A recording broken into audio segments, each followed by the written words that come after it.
Sasa tunaendelea na Wizara ya Mambo ya Ndani ya Nchi. Swali la Mheshimiwa Suma Ikenda Fyandomu, mbunge wa viti maalum, litaulizwa kwa niaba na Mheshimiwa Oran Njenza.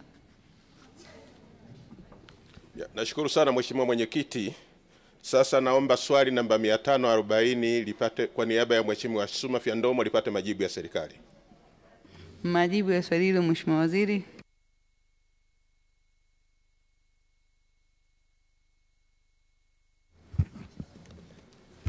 Mheshimiwa Mwenyekiti, makoti ya kujikinga na baridi ni miongoni mwa sare za Jeshi la Polisi ambazo askari polisi wanaofanya kazi kwenye mikoa yenye hali ya hewa ya baridi kali hupewa.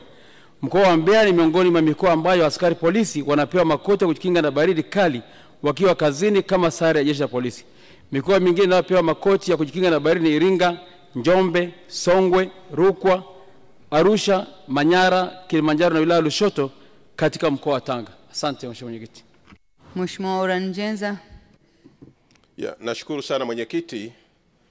Kwanza nianze kwa kutoa pole kwa wafiwa pamoja na majeruhi iliyotokana na ajali mbaya iliyotokea Mlima Iwambi Mbalizi Mbeya, na pia naomba Mwenyezi Mungu awasaidie majeruhi wote waweze kupona kwa haraka, na marehemu wote Mwenyezi Mungu azilaze roho zao mahali pema peponi.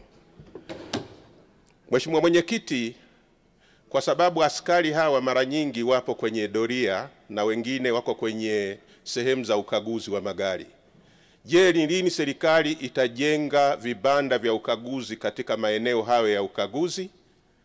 Swali la pili, Mheshimiwa Mwenyekiti, pia kwa Mbalizi wananchi pamoja na serikali wamejenga kituo cha polisi cha wilaya ya Mbalizi. Je, ni lini sasa serikali itajenga nyumba za askari wa kituo hiki cha wilaya ya Mbalizi? Asante.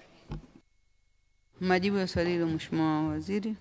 Asante Mheshimiwa Mwenyekiti, naomba kujibu maswali mawili ya nyongeza ya Mheshimiwa Oran Njenza, mbunge wa Mbeya vijijini kama ifuatavyo. Mheshimiwa Mwenyekiti, ni kweli askari wetu wanafanya kazi nzuri sana kwa maana ya doria pamoja na ukaguzi, na yapo kwenye baadhi ya maeneo Mheshimiwa Mwenyekiti tayari tumejenga mabanda hayo kwa ajili ya askari wetu, na niwahakikishie Mheshimiwa mbunge maeneo aliyotaja pia katika eneo lake pia tutaweka kwenye mpango tayari kwa ajili ya kujengea mabanda hayo ili askari wetu wanaofanya doria na ukaguzi wapate maeneo ya kujisitiri.